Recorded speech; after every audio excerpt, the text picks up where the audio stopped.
Halo semua, kembali lagi bersama saya, Dea Sartika Siagian, peserta Diklat SAR CPNS Kementerian Pertahanan tahun 2021, golongan 2, gelombang 5. Pada Learning Journal kali ini, saya akan membahas tentang akuntabilitas. Mungkin kita udah sering ya dengar kata-kata akuntabilitas, tapi akuntabilitas itu sendiri apa sih? Jadi, akuntabilitas adalah kewajiban pertanggungjawaban yang harus dicapai. Akuntabilitas sendiri merujuk pada kewajiban setiap individu, kelompok, ataupun institusi untuk memenuhi tanggung jawab yang menjadi amanahnya.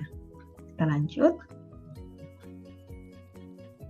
Amanah seorang PNS adalah menjamin terwujudnya nilai-nilai publik. Nilai-nilai publik itu sendiri antara lain mampu mengambil pilihan yang tepat dan benar ketika terjadi konflik kepentingan antara kepentingan publik dengan kepentingan sektor, kelompok, dan pribadi.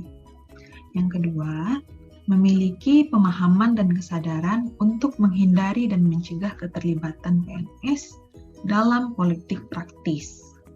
Yang ketiga, memperlakukan warga negara secara sama dan adil dalam penyelenggaraan pemerintahan dan pelayanan publik.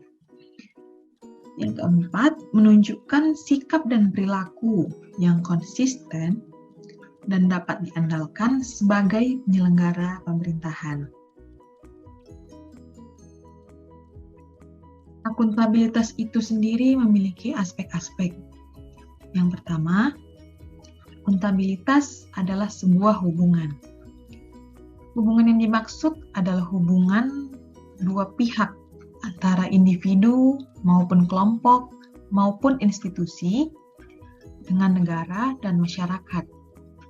Yang kedua, akuntabilitas berorientasi pada hasil. Dalam konteks ini, setiap individu maupun kelompok maupun institusi dituntut untuk bertanggung jawab dalam menjalankan tugas untuk mencapai hasil yang maksimal. Yang ketiga, akuntabilitas membutuhkan adanya laporan. Dengan memberikan laporan kinerja, berarti mampu menjelaskan terhadap tindakan dan hasil yang telah dicapai oleh individu maupun kelompok maupun institusi, serta mampu memberikan bukti nyata dari hasil dan proses yang telah dilakukan. Yang keempat, akuntabilitas membutuhkan konsekuensi. Akuntabilitas adalah kewajiban. Kewajiban menunjukkan tanggung jawab, dan tanggung jawab menghasilkan konsekuensi. Nah, yang kelima, akuntabilitas memperbaiki kinerja. Tujuan utama dari akuntabilitas adalah memperbaiki kinerja PNS dalam memberikan pelayanan kepada masyarakat.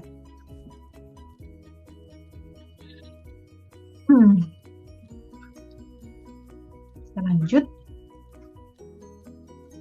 Fungsi utama akuntabilitas publik.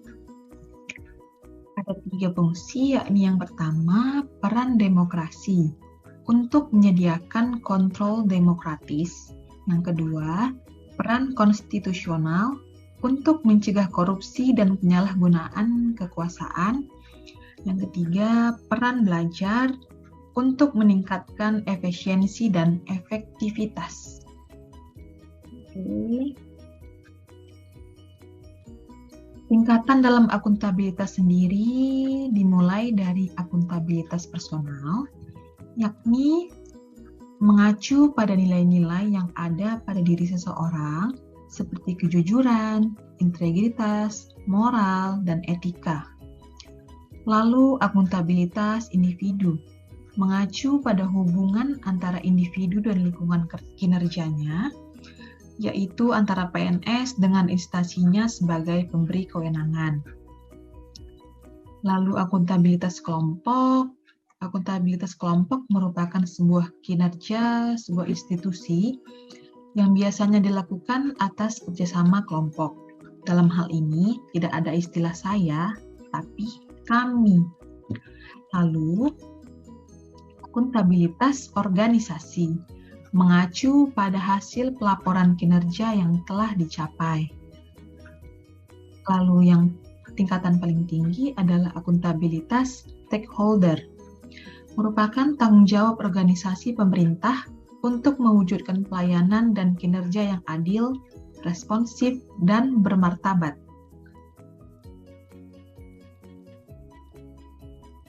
Untuk memenuhi terwujudnya organisasi sektor publik yang akuntabel, maka mekanisme akuntabilitas harus mengandung dimensi seperti akuntabilitas kejujuran dan hukum, terkait dengan kepatuhan terhadap hukum dan peraturan yang telah diterapkan.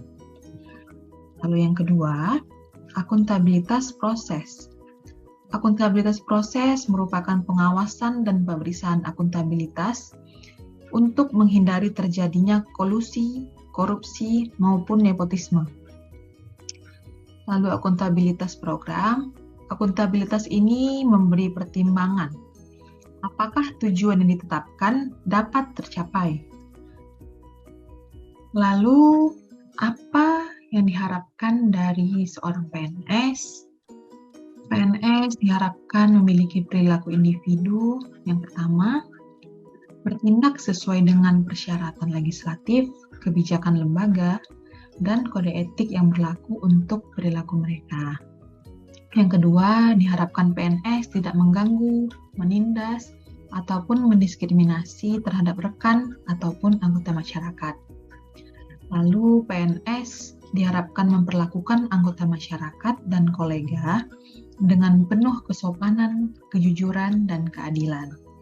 Nah, yang ketiga, diharapkan PNS memiliki kebiasaan kinerja yang profesional dan berhubungan, berkontribusi, dan harmonis. Lalu PNS diharapkan membuat keputusan yang adil, tidak memihak, dan segera memberikan pertimbangan untuk semua informasi yang tersedia. Lalu yang kelima, PNS diharapkan untuk melayani pemerintah setiap hari dengan tepat waktu, memberikan masukan informasi dan kebijakan. Ini sekian dulu ya Learning Journal kali ini. Kita kembali pada Learning Journal yang selanjutnya. See you!